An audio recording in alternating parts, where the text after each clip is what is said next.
Ya Bapak Daryanto, mudah-mudahan Allah berikan sehat afiat. Allah berikan betah di pondok. Mudah-mudahan mendapatkan ilmu yang bermanfaat, ilmu yang berkah, ilmu yang menjadikan anak tersebut dekat kepada Allah Subhanahu wa taala, dekat kepada baginda Nabi besar Muhammad, dan mudah-mudahan menjadi anak yang saleh, dan juga anak yang lain yang anak-anak perempuannya mudah-mudahan Allah berikan jodoh yang saleh, jodoh yang baik, jodoh yang beriman, jodoh yang taat salat 5 waktu, jodoh yang sayang kepada kedua orang tuanya, kepada istrinya.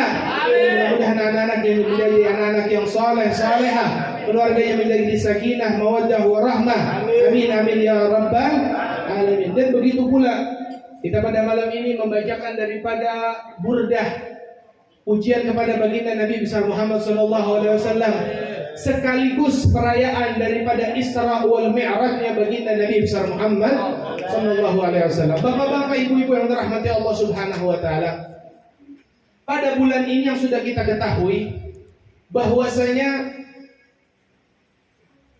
2 hari yang lalu kayaknya kira-kira Pak Ustaz ya, hari Jumat, tepat tanggal 27 Rajab, di mana hari dipanggilnya baginda Nabi besar Muhammad sallallahu alaihi wasallam menghadap langsung kepada Allah Subhanahu wa taala, yang mana fenomena ini tidak akan dan tidak pernah terjadi kepada seluruh nabi-nabi dan rasul-rasulnya Allah, bahkan kepada manusia seluruhnya. Memanggilnya Allah Subhanahu wa taala kepada baginda Nabi besar Muhammad sallallahu alaihi wasallam yang kita kenal, yaitu Isra wal Mi'raj, perjalanan dari kota Mekah menuju ke Baitul Maqdis Palestina, kemudian langsung ke Sidratul Muntaha menemui Allah Subhanahu wa taala karena ingin menggembirakan hati baginda Nabi besar Muhammad sallallahu alaihi wasallam. Kalau seandainya kita membaca kembali sejarah baginda Nabi besar Muhammad, perayaan Isra wal Mi'raj, naiknya Nabi besar Muhammad kepada menghadap kepada Allah Subhanahu wa taala di tahun ke-10 kenabian. Nah, harus diingat nih, jangan sampai kita lupa, minimal tahu Nabi di Isra wal Mi'raj kan oleh Allah itu tahun ke-10 kenabian. 10 tahun Nabi diutus oleh Allah, diangkat oleh Allah menemui Allah Subhanahu wa taala. Itu dasarnya adalah menggembirakan hati baginda Nabi besar Muhammad. Karena di tahun itu juga disebutkan sebagai tahun Amul Huzun, tahun kesedihan. Pada tahun itu Nabi besar Muhammad sangat sedih. Karena kenapa? Meninggal 2 sosok yang sangat berjasa kepada baginda Nabi besar Muhammad sallallahu alaihi wasallam. Siapa itu? Yang pertama istri beliau yang dari nol membantu perjuangan Nabi besar Muhammad sallallahu alaihi wasallam, yaitu Sayyidatuna Khadijatul Kubra. Makanya nih, kalau kita lagi ceramah bahas Isra wal Mi'raj Sayyidina Khadijah atau perayaan daripada haulnya Sayyidina Khadijah, ibu-ibu paling senang. Karena kenapa? Dia bilang, tuh lihat bagaimana perjalanannya Rasulullah dengan Sayyidina Khadijah. Ya, dari nol Nabi besar Muhammad tidak mengkhianati Sayyidina Khadijah sampai beliau berhasil. Ini bapak-bapak biasanya dari nol sama istri, pas udah jadi, pas udah sukses kawinlah lagi. Nah, biasanya ibu-ibu paling semangat tuh. Contoh tuh Rasulullah, contoh Sayyidina Khadijah. Ya, karena Rasulullah yang harus kita ketahui bahwasanya Rasulullah menikah kembali setelah meninggalnya Sayyidatuna Khadijah. Sangat sayang kepada Sayyidina Khadijah, luar biasa dahsyat sayangnya kepada Sayyidina Khadijah radhiyallahu anha. Meninggal pada tahun ke-10 kenabian. Begitu juga Sayyidina Abi Thalib yang menjaga, membantu, membela perjuangan dakwah Nabi besar Muhammad sallallahu alaihi wasallam. Pada tahun itu juga dipanggil oleh Allah Subhanahu wa taala. Nabi sedih. Maka untuk menggembirakan hati kekasihnya, baginda Nabi besar Muhammad sallallahu alaihi wasallam, Allah memanggil kekasihnya menghadap kepada Allah Subhanahu Tidak pernah. Daripada ratusan ribuan nabi dan rasul yang Allah utus ke muka bumi ini, dipanggil oleh Allah melainkan kecuali baginda Nabi besar Muhammad sallallahu alaihi wasallam. Langsung berhadapan tatap muka kepada Allah Subhanahu wa taala, dan yang lebih indahnya lagi, Allah memberikan oleh-oleh. Allah memberikan oleh-oleh kepada kita untuk umat Nabi besar Muhammad sallallahu alaihi wasallam. Apa itu oleh-olehnya? Allah mewajibkan kepada kita salat 5 waktu. Itu oleh-oleh dari Allah untuk Nabi besar Muhammad agar dibawa kepada umatnya. Perintah yang Allah perintahkan kepada Nabi besar Muhammad langsung daripada Allah kepada baginda Nabi besar Muhammad sallallahu alaihi wasallam. Tidak ada perintah yang Allah berikan kepada baginda Nabi besar Muhammad melainkan melalui malaikat Jibril. Enggak ada. Perintah apapun itu pasti Allah sampaikan kepada malaikat Jibril, kemudian malaikat Jibril menyampaikan kepada baginda Nabi besar Muhammad. Kecuali sholat, Pak. Kecuali sholatku. Sholat langsung Allah menyuruh kepada baginda Nabi besar Muhammad tanpa perantara sama sekali. Yang kalau seandainya kita membahas cerita sholat tersebut yang tadinya Allah berikan 50 waktu dalam satu hari, maka Allah ringkas menjadi 5 waktu.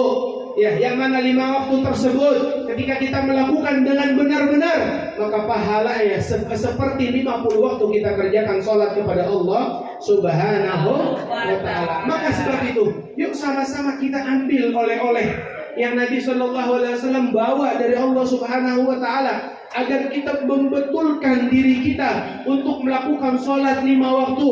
Wabil khusus sama-sama kita sholat berjamaah di musalla, di masjid, karena sholat tersebut lebih unggul jauh daripada kita sholat sendirian di rumah.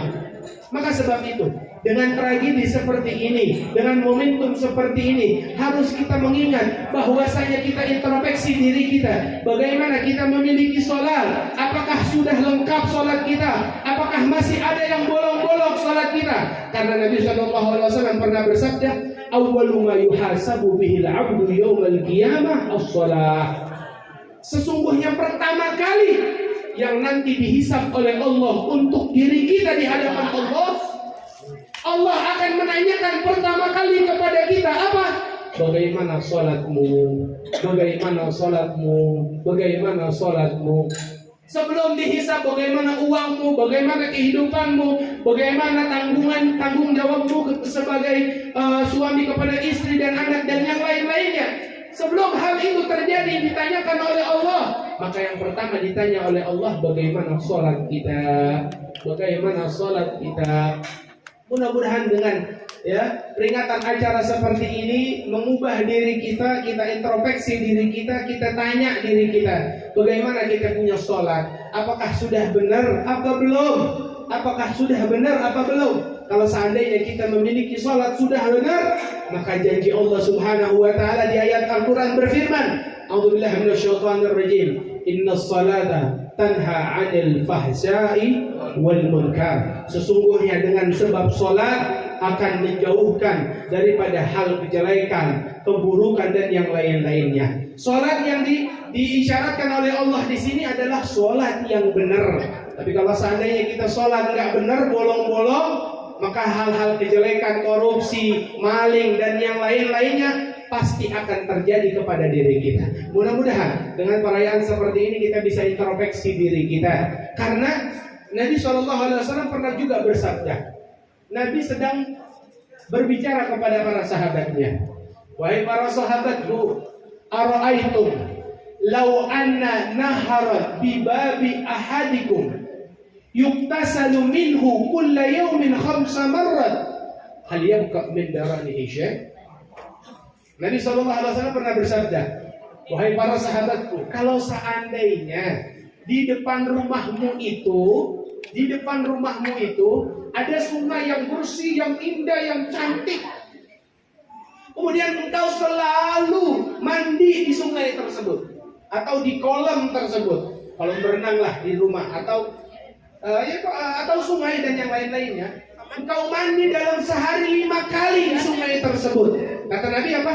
Apakah masih ada sisa kotoran dari dirimu? Maksudnya apa? Kalau seandainya kita terus-menerus mandi, nggak mungkin ada kotoran di badan kita. Ya kalau zaman sekarang skincare, ya, yang lain-lainnya lah, membersihkan kotoran-kotoran tubuh dan yang lain-lainnya. Kata Nabi, apakah masih ada sisa kotoran dari tubuhmu? Apa kata para sahabat? La yabqa min daranihi syai'un Rasulullah. Nggak mungkin ada 5 kali mandi sehari. Kita aja mandi sehari 2 kali, kadang juga sekali, kadang seminggu sekali, kadang nggak mandi sebulan Jumat doang. Ya, ini sehari 5 kali mandi.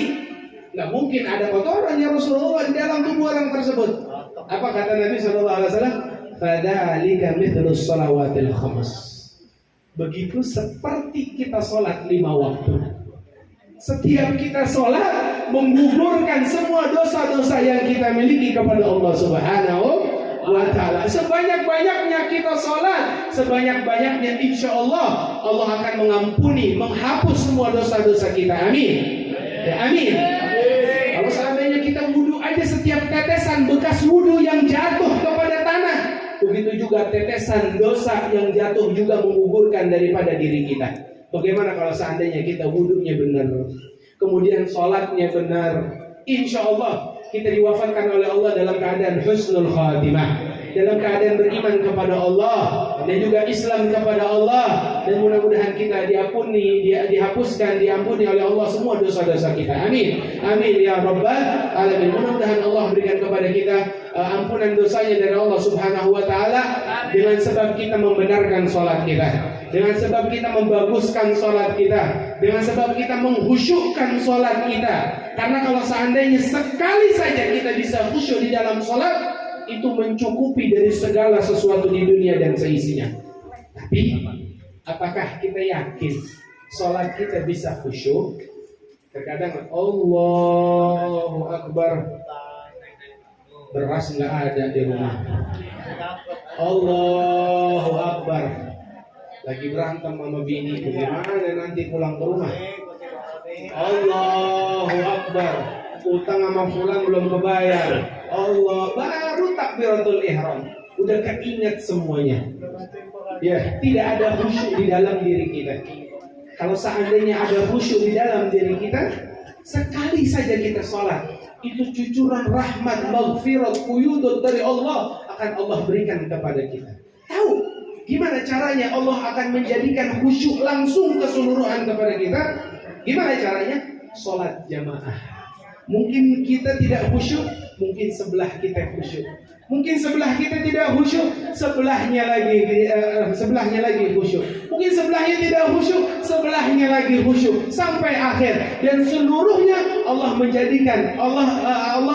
menjadikan jamaah tersebut sebagai sholat yang khusyuk semuanya. Amin amin ya rabbal alamin. Jadi alhamdulillah pada malam ini juga peringatan acara ulang tahunnya anaknya Pak Daryanto, yaitu Fadil, yang mana kita minta kepada Allah sebagai orang tua, kita minta satu Pak kepada anak kita, kepada Allah. Anak kita minta kepada Allah cuma satu pesanannya. Ya Allah, Rabbi habli minas shalihin. Sudah itu aja. Ya Allah, berikan aku keturunan yang soleh-solehah. Karena doa ini disampaikan permintaan, permohonan. Ya, Nabi Allah Ibrahim alaihissalam secara bertahun-tahun meminta kepada Allah, meminta anak. Kemudian apa doanya Nabi Allah Ibrahim? Rabbi habli minas shalihin. Ya Allah, berikan keturunan kepada aku yang soleh. Karena kalau orang sudah soleh, pasti hidupnya bahagia luar biasa. Pasti Allah akan berikan segala sesuatu yang dia inginkan dari Allah Subhanahu wa taala. Kalau seandainya orang tersebut alim, memiliki ilmu, belum tentu orang tersebut soleh. Tapi kalau sudah anak itu soleh, pasti dia memiliki ilmu. Kalau dia tidak memiliki ilmu, pasti Allah akan berikan ilmu ladunni kepada anak tersebut. Maka kita minta kepada Allah, wabil khusus Sohibul Milad, yaitu Ananda Fadil, ya, dan juga anak-anak kita, anak-anak keturunan kita. Mudah-mudahan Allah berikan anak-anak kita menjadi anak-anak yang soleh-soleha, berbakti kepada kedua orang tuanya, membanggakan kepada kedua orang tuanya, menjadi hujjah kepada kedua orang tuanya. Dan mudah-mudahan ya Rabb, anak-anak kita menjadi anak-anak yang berbakti kepada kedua orang tua kita, kepada orang tua kita, dan mudah-mudahan kita menjadi anak-anak yang berbakti kepada kedua orang tua kita, menjadi anak-anak yang saleh. Amin amin ya rabbal alamin. Mungkin segitu saja dari Al-Fakir. Wassalamualaikum warahmatullahi taala wabarakatuh.